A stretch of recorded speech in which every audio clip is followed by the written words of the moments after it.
মিয়া warrant officer অবসরপ্রাপ্ত বাংলাদেশ বিমান বাহিনী কাস্তগ্রাম নাসাগঞ্জ অত্যন্ত নিন্দনীয় একটা বিষয় যেটা করছে ডাকাইতে হলে।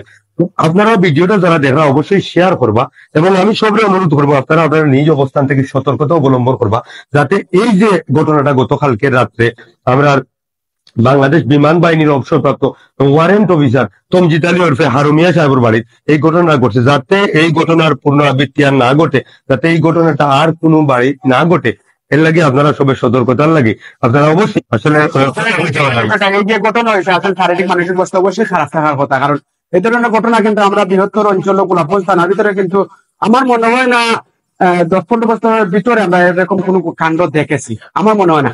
10-15 বছর আগে কিন্তু একটা ঘটনা ঘটেছিল, এখানে একটা বাড়ি ছিল আমাদের গ্রামে কিংগঞ্জ বিষয়টা ডাকলাম যে পয়সা পয়সা বলিয়া প্রায় আধা ঘন্টা ডাকছি, খালি পয়সা বেগানি করল। আচ্ছা, তারা এখানে অবস্থা কিটা সব আসলাম তিনজন, মানে তারা ফ্যামিলিতে মানুষ কজন? তারা তিনজন, আমার বাবি আর ভাই আর ছোট বাচ্চা তো সকালে আপনারা কিটা ডাকাতি হয়েছে করিয়া আইছেন না এমনি আগে ডাকি? 2 নম্বর মেয়ে বড় মেয়ে বাইরে থাকে, আর 2 নম্বর মেয়ে শাহরা এলাকা বিয়া হয়েছে। 2 নম্বর মেয়ে তারা ফোন দিছে, তারা কিন্তু ফজরের নামাজ পড়ে, ফজরের নামাজ পড়িয়া আইসা দুঃসন শুন না হুট করিয়া 2 নম্বর মেয়ে এক কল দিছে আপনার মোবাইল। এখন দেখা যায় যে আমার বাইরে তো ফোন উঠাইরা না অথবা ফোনটা বন্ধ, ফোন বন্ধ অবস্থায় আমার কথা বলে বাইরে কল দিছে, আমার বাইরে কল দিচ্ছে বাতিল আবার আপনার মোবাইল তো বন্ধ তারাও বন্ধ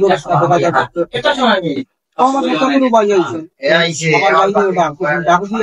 আমিও ঘুম থেকে উঠে উঠিয়া ডাকতে ডাকতে বাড়িতে আধা ঘন্টা আমরা ডাকছি, ডাকার বাদে তারা খালি বাইসাকে হয়নি হু হু হু। তখন আমরা কইলাম যে কোনো ব্যবহার সেবার বুঝলাম না, হঠাৎ করে আপনার একটা গ্রিল আছে, গ্রিলর আমরা যে জানালা আছে জানালার গ্লাসটা হরাইছি, ওরাইয়া দেখা যায় যে ডাইনিং রুমও দেখা যায় যে অনেকগুলা কাগজ চুগর বস্তা বাস্তা ব্যাগ টেগ ফালাই। তখন আমরা মনে আইলো রে হয়তো মনে ডাকাতি টাতি হয়েছে, অফিসে দিয়ে আইয়া দেখি আমরা। তখন আমরা অফিসে দিয়ে আইছি, আইয়া দেখছি যে দরজাটা ওরকম করা আমরা ঢুকছি, ঢুকার বাদে আমরা ভাই বিরাট আরো আইসন, ঢুকার বাদে আমরা দেখি যে আমার ভাই সাহেব উলঙ্গ অবস্থায় মানে পালঙ্গর মাঝে বাতি যাওয়া হামদার দেখা যায়, আর বাথরুমের মাঝে তারা ডাকতে ডাকতে তারা মানে হুস নাই, তারা খালি আমরা মুগাও চাহিদা কিন্তু ঘুষ নাই। ক্লাসরুম তো আমরা দেখি এই করি। আমরা একটা কথা বলবো, এই ফ্যামিলির মাত্র 3 জন সদস্য তারা তখন খুব বাড়ি, তো 3 সদস্য কিন্তু তারা অচেতন অবস্থায়, কোনো চেত ছিল না, তাদের কোনো হুঁশ ছিল না। রাত্রে আবার 3টার দিকে আমি আইছি 2টার দিকে বাড়ি, ঢুকার বাদে আমার তো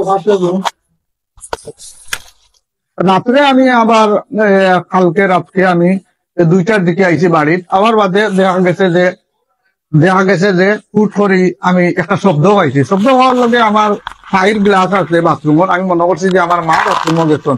তখন গিয়ে আমি দরজার কাছে গিয়ে দরজাটা খুলছি, খোলার বাদে দেখি যে কোনো সারা শব্দ নাই।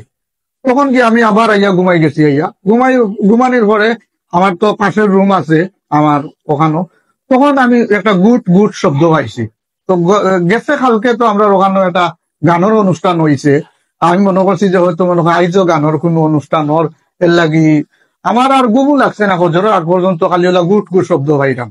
তখন আমি মনে করলাম যে আমার মা তো অসুস্থ, হয়তো মনে হয় বাথরুমে যাইরা একটা শব্দ। সকালে উঠিয়া দেখি এই কাহিনী।